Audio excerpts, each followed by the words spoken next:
पटना के गांधी मैदान के पास रोज सुबह एक रिक्शा वाला अपनी पुरानी सी रिक्शा लेकर निकलता था। नाम था राम बाबू। उम्र लगभग 38 साल। चेहरे पर सूरज की तपिश के निशान और आंखों में थकान से भी ज्यादा उम्मीद। उसके साथ हर सुबह उसकी 10 साल की बेटी चांदनी भी स्कूल यूनिफॉर्म में रिक्शे के पीछे बैठती थी। चांदनी रोज कहती, पापा एक दिन मैं बड़ी होकर डॉक्टर बनूंगी, आपको गर्मी में कभी रिक्शा नहीं चलाना पड़ेगा। राम बाबू हर बार मुस्कुराकर कहते, बस तू मन लगाकर पढ़ ले बेटा, बाकी मेहनत का काम मुझ पर छोड़ दे। लेकिन जिंदगी इतनी आसान नहीं थी। राम बाबू कभी स्कूल नहीं गए थे। बचपन में ही पिता गुजर गए। घर चलाने के लिए चाय की दुकान पर काम किया, फिर धीरे धीरे रिक्शा चलाने लगे। बीवी सीमा घर संभालती, कभी कभी दूसरों के घर बर्तन भी धो देती थी। 2 वक्त की रोटी चलाना ही मुश्किल था, लेकिन फिर भी दोनों ने ठान लिया कि चांदनी की पढ़ाई कभी नहीं रुकेगी। हर महीने की शुरुआत में सबसे पहला काम होता स्कूल की फीस जमा करना। कभी कभी पैसों की कमी होने पर राम बाबू को रात में भी रिक्शा चलाना पड़ता। वो कहते, थकान बाद में, बेटी का भविष्य पहले। करीब 1 महीने बाद स्कूल में चांदनी ने एक ड्राइंग कंपटीशन जीता। उसकी बनाई तस्वीर थी पिता अपनी बेटी को स्कूल छोड़ते हुए।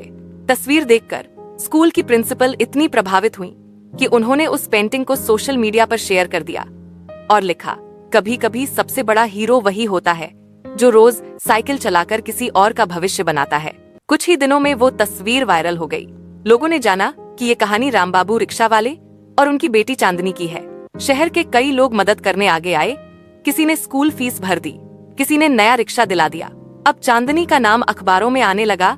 रिक्शा वाले की बेटी ने राज्य टॉप किया। राम बाबू हर सुबह अब भी रिक्शा चलाते थे, लेकिन अब चेहरा थका नहीं, मुस्कुराता था। लोग जब उनकी रिक्शा पर बैठते, वो गर्व से कहते, साहब मेरी बेटी अब पटना मेडिकल कॉलेज में पढ़ती है। कई साल बाद जब चांदनी डॉक्टर बनी, तो सबसे पहले उसने अपने हाथों से अपने पिता को सफेद कोट पहनाया। राम बाबू की आंखों से आंसू निकल पड़े। पापा, चांदनी बोली, अब आप आराम करो, अब मेरी बारी है आपकी साइकिल चलाने की। राम बाबू ने धीमे से कहा, नहीं बेटा, मैं रिक्शा नहीं छोड़ूंगा।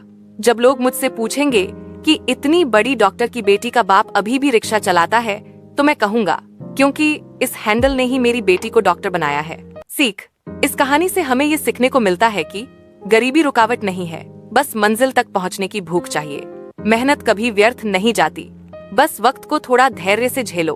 और सबसे जरूरी, माँ बाप का त्याग ही असली पूंजी है। आज पटना में जब कोई राम बाबू रिक्शा वाला का नाम लेता है, तो लोग कहते हैं, वो वही आदमी है जिसने अपनी बेटी को डॉक्टर बनाया और पूरे शहर को ये सिखाया कि सपने छोटे घरों में भी बड़े हो सकते हैं।